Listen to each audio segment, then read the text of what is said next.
You couldn't get rid of it from OneNote, Excel. Copilot is everywhere, but nobody wants it. The slogan was, "A PC you can talk to," but users are furious, and now no one is paying for it. Out of 450 million commercial 365 seats, those using paid Copilot seats is just 3.3%. If you're looking at that number and wondering how something pushed this hard ends up selling that low, it usually comes down to one thing. When that many companies are exposed to it and still don't pay, it means they don't see enough real value to justify it. And it's not just users annoyed at Microsoft. Microsoft's market cap dropped $500 billion in a single week after they announced more AI spend. But it wasn't just for 365 apps either. It was integrated into Windows itself. You could ask it to find your local files, summarize and compare them, even the ones in OneDrive. You see all that and it sounds smooth, like someone built the perfect shortcut for everything you do on your computer. But I can hand you something and swear it's gonna make your life easier. And if it doesn't actually feel that way when you use it, then it was never convenient to begin with. And there's also another thing not to miss. I need y'all to listen closely. Market cap is basically the total value of a company in the stock market. So when it drops 500 billion like that, that's investors saying they lost confidence in the company almost overnight. It wasn't just your day-to-day tasks either. A huge part of AI use is programming. You could argue that building code is the biggest market for AI products, and Microsoft wanted in. They already own GitHub, which they bought in 2018, the largest code hosting and collaborating platform on Earth. So combine that with Copilot too. Microsoft rolled out GitHub Copilot. It's pretty much like other AI agents that work in your editor, except instead of GPT or Claude, Copilot. Lucky for y'all, I actually write code. And once you in that world, you realize this isn't simple at all. You're dealing with logic that can break from one tiny mistake. So anything stepping into that space has to operate at a really high level to actually be useful. Overall, some of the things Microsoft said about Copilot sounded pretty great. Asking an agent to pull up files, like a robust search function, or being able to cross between all kinds of files and Windows apps at once. Sounds pretty convenient, if it actually works.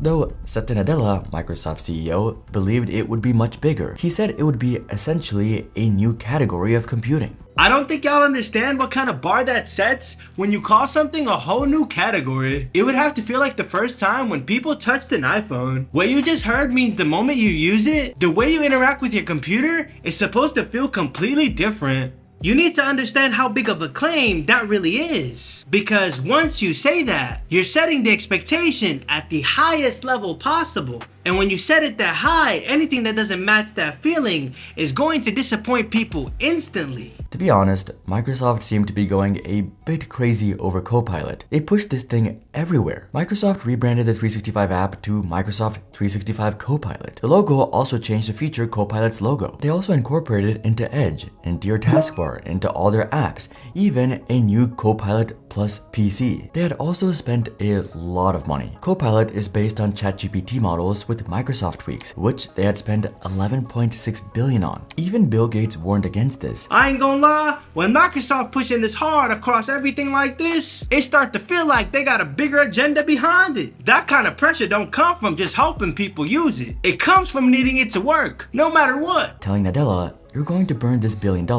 back in 2019, but Microsoft was just getting started. At first, it looked like good news. 94% of organizations using Microsoft 365 Copilot reported some benefits, and 70% of Fortune 500 companies have adopted 365 Copilot. I know that sounds good when you hear numbers like that, but you gotta really think about what that actually means in practice. Just because people tried it or got access to it doesn't automatically mean it's something they're actually relying on like that. The real issue here is this puts Microsoft in a tough spot because now they gotta turn people just trying it into people actually needing it. And if that switch never happens, all that early hype doesn't really mean much in the long run. Also great, but there was a huge problem for Microsoft specifically.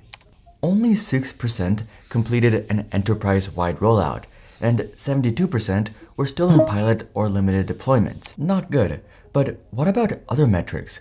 Was there actually return on investments as high as 360%? Also underwhelming.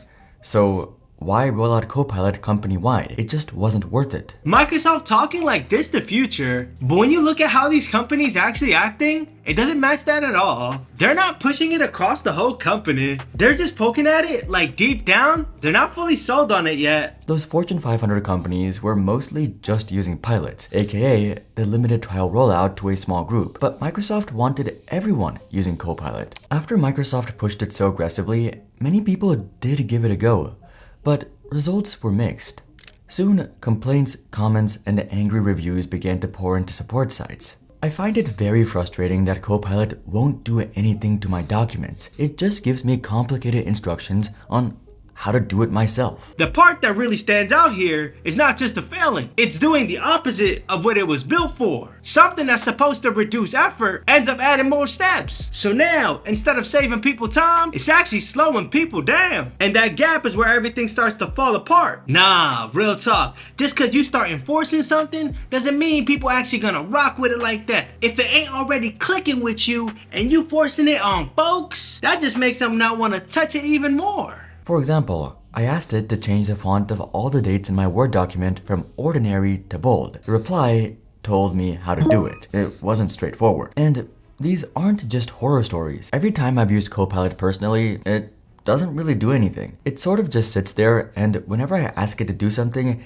it gives an excuse as to why it can't, and then it tells me to do it. What makes this hit different is you stop trusting it before you even finish using it. The moment something keeps dodging what you asked and giving you runaround answers, you already know it's not reliable, and now you rather not use it at all. And if you don't like Copilot, too bad. You couldn't get rid of it from OneNote, Excel, or PowerPoint, and in some cases, Windows itself. Literally no one asked for all this AI. In fact, everyone wants to know how to remove it. To date, Microsoft has committed over $13 billion into ChatGPT, which is essentially the engine for Copilot. Despite all this investment, Copilot is just a worse ChatGPT. What starts happening after that, people don't just ignore it. They start looking for anything else that works better, even if that means leaving Windows altogether. And when it's built into the system and you can't remove it, it gets to a point where you don't want to deal with the whole thing anymore. This is where it turns into a system problem, not just a product problem. Once people start associating that experience with Windows itself, it becomes harder for Microsoft to recover that confidence. Which has caused something ironic to happen. Its users are just using ChatGPT instead. Grok just works. ChatGPT just works. Claude just works. Copilot is a dumpster fire. Instead of trying to get everyone to buy into Copilot, they'd just force it into the product everyone was using. Let's put it like this, if Copilot was really hidden like that, Microsoft wouldn't have to do all this extra stuff just to get people on it. When something actually works and saves you time for real, people start coming to it on their own. Speaking of which, I also think this is why Microsoft discontinued Windows 10 notably early. The built-in Copilot outside of the browser is only available in Windows 11, and I think they wanted more of their users using their new big product. Ironically, for a lot of people, this was a pretty big reason to stick with Windows 10. People were sick of Copilot.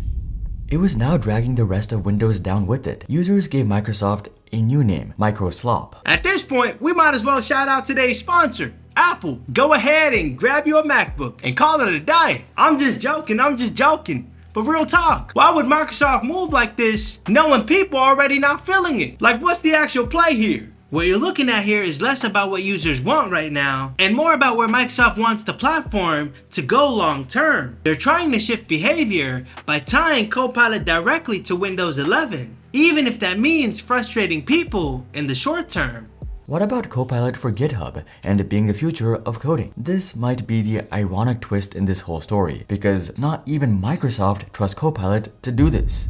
Microsoft recently asked thousands of its software engineers to work with both Cloud Code and GitHub Copilot and report back on which one works better. These are staff responsible for Windows, Office, Teams, Edge, and Surface, who are all instructed to use Claude. Even non-technical employees like designers and project managers were told to use it. Let me ask y'all something. If someone told you to use a tool, but you catch them using something else behind the scenes, what does that tell you about it? That's how you know it's not really what they say it is. Because why would you trust a product they don't even rely on themselves? The big moneymaker for Microsoft is Enterprise, those hundreds of millions of paid seats, and that's exactly where Copilot is falling short. Satya Nadella wanted it to be essentially the next Windows, more or less. But deep down, I think Microsoft knows Copilot is a stumbling block. It's just a worse ChatGPT, which itself is in trouble with Google's recent success with Gemini. All I can say, guys, if it really works the way they want it to, I wouldn't be surprised if people started buying Windows PCs just to get access to it. But if it doesn't, I wouldn't be surprised either, because nobody's about to switch over for something that doesn't work. This situation isn't about one product. It's about what happens when companies try to define the future before people actually accept it. Once you start noticing that pattern, you'll see it show up in a lot more places than just this. And now, it seems like Microsoft is finally starting to pull back on Copilot.